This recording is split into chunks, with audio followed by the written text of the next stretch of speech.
This video will introduce you to some of the online tools that are available, which will hopefully make your revision a little more effective. So what does make us more effective learners? How do we remember things? We need to know this before we start our revision if it's going to be effective. Studies have shown that we only remember about 10% of what we read, so it's no good on its own just reading through a textbook or reading through your notes. Listening to things does improve things a little bit. We remember about 20% of what we hear, so listening to what other people have got to say and their explanations will help us to remember a bit, but still not everything. We do remember about 30% of what we see, so looking at pictures is very useful to try and help us remember information. When we combine the last two, we remember about half of everything that we see and hear together, so this really has got to be the best way forward. However, we remember about 70% of what we say, so it just goes to show we're more interested in what we have to say than other people. This does mean that it helps to try and explain things to other people. This will help you to remember it. And if we really want to remember something, the best thing to do is to actually do something. To do something and to talk about it. Combining those two things will help you to remember it much, much more than if you just read from a textbook. Bearing these principles in mind, there are probably three ways technology can help you with your revision. They are, firstly, to help you organise yourself and all the huge amounts of information that you're trying to take in. Technology can also help you to try and memorise that information. And thirdly, it can help you to work together on your revision, even if you're not in the same place. These three areas aren't independent. For example, you might be working together to organise your resources, or one person may have created a quiz for somebody else to have a go at. So although we can look at them as three separate areas, they are in fact very much interconnected. So we're going to first look at how we can organise ourselves, and in particular how we can organise our time.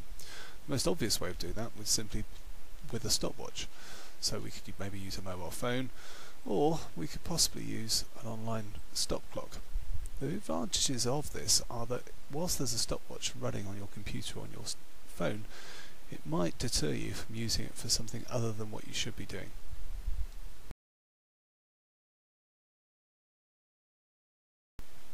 If you do find it difficult to remain disciplined, it might be worth keeping a learning log or a revision log. What you could do is simply, each revision session that you've planned, at the end of it, write down how well it went. Did you stay focused, or did your mind wander? There's a very good reason for doing this. The very act of documenting it will help you to remain focused, and you'll also be able to see if you've made progression over the weeks. Next, we're going to look at how we can organise internet resources. We're going to start with a website called Digio.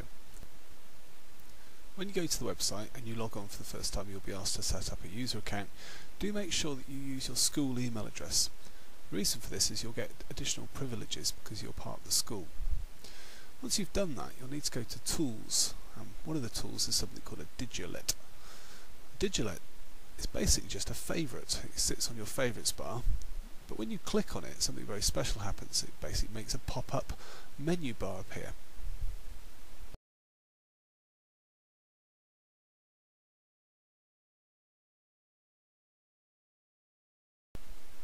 Once you've got it set up, you need to go to any website you like. Something that might be useful for revision would be a good start.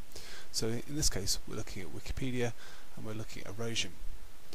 Once you've done that, go and find that Digilet favourite. When you click on it, the toolbar will appear. You'll notice at the top there we've got highlight and a variety of other things. We're going to click on highlight. What this allows us to do is, surprisingly enough, it highlights the parts of the web page, and you can choose from one of 4 colours. So going through the web page, highlighting the bits which are really important. Now that in its own is quite interesting, it's quite useful, but it doesn't really show the whole power of Digilet. Where it becomes really useful is what happens next. Go up to the top toolbar, find Digio, and find My Library. When you click on that, it will take you through to a page where it will show you all the things that you've ever highlighted. So we can see at the top here we've got erosion, and it's just got the particular key points that we've highlighted.